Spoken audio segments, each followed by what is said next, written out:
Video ini hanya untuk mereka yang punya logika. Bagi yang tidak punya logika, skip aja.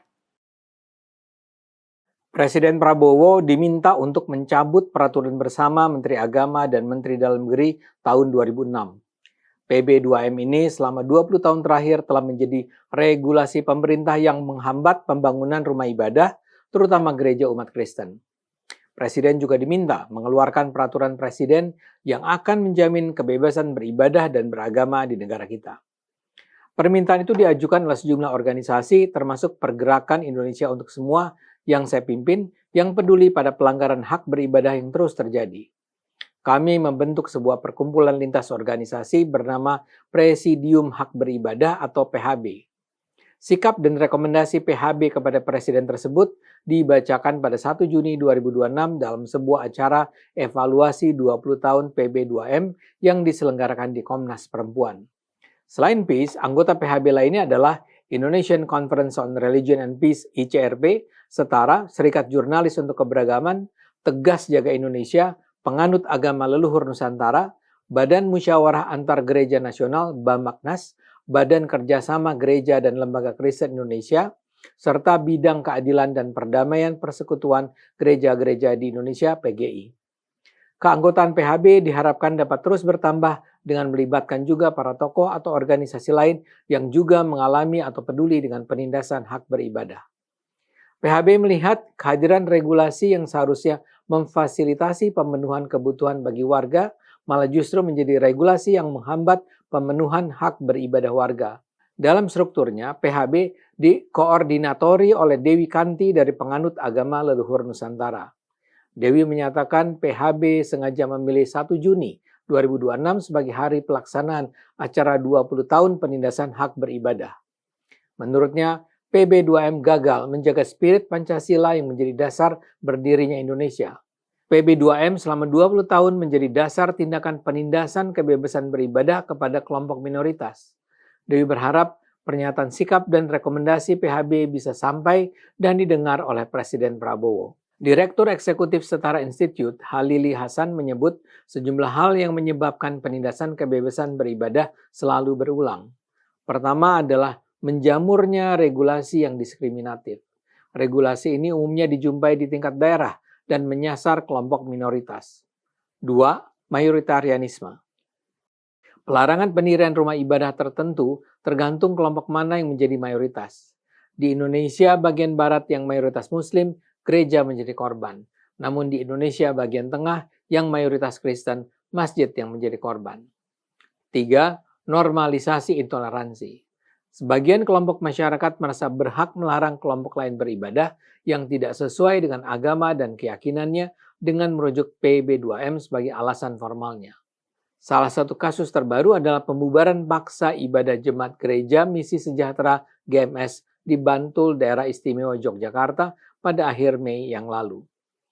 Dalam acara tersebut juga ditampilkan video testimoni dari calon pendeta Letare Siregar, Huria Kristen Indonesia HKI Purwakarta, Jawa Barat.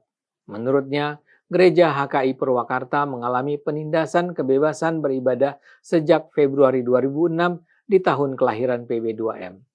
Ketika itu, menurutnya, desakan ormas mengganggu ketenangan jemaat untuk beribadah.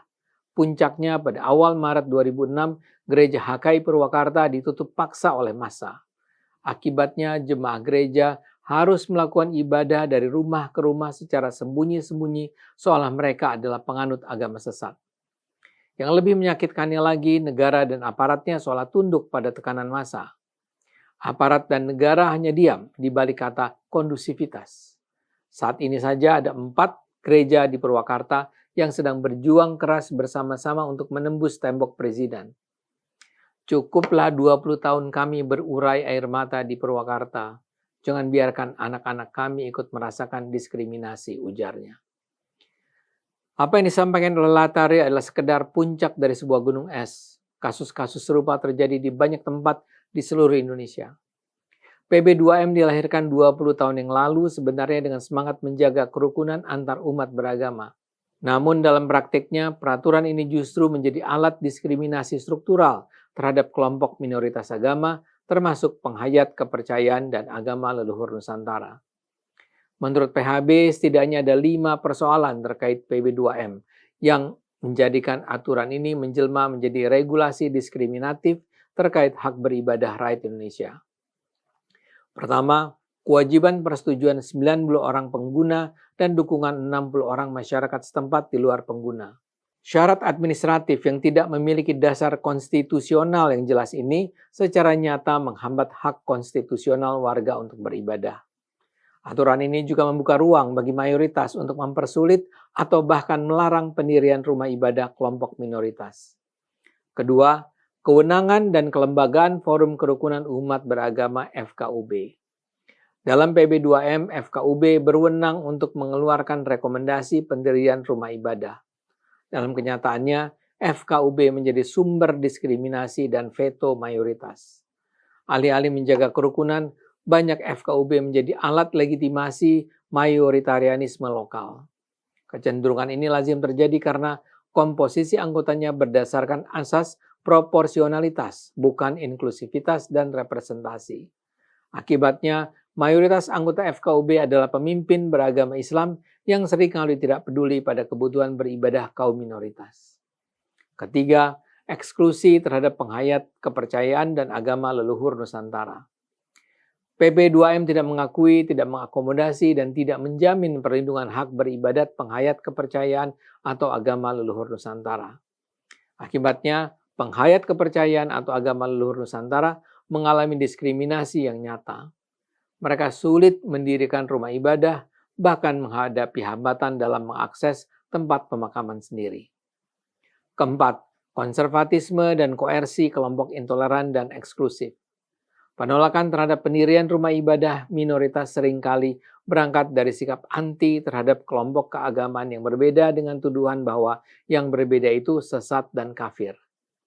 Sikap yang tidak sesuai dan melemahkan kebinekaan itu dilegitimasi oleh PB2M. Dalam banyak kasus, ketentuan-ketentuan dalam PB2M sering dijadikan sebagai alasan formal oleh kelompok-kelompok intoleran untuk mempersulit dan menolak pendirian rumah ibadah kelompok minoritas.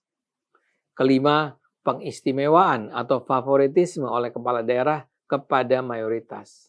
Banyak pejabat daerah memandang pendirian rumah ibadah sebagai pemberian izin negara, bukan pemenuhan hak konstitusional warga. Akibatnya, kepala daerah menggunakan PB2M sebagai instrumen politik untuk aneka kepentingan politik, khususnya untuk hajatan elektoral.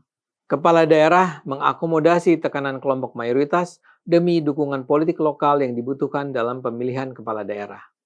Dengan latar belakang itu semua, PHB merekomendasikan sejumlah poin terkait PB2M. 1.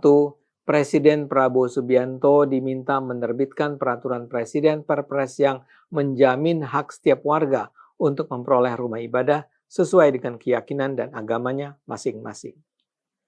2. Presiden Prabowo diminta membatalkan PB2M yang intoleran, diskriminatif, restriktif, dan bertentangan dengan konstitusi.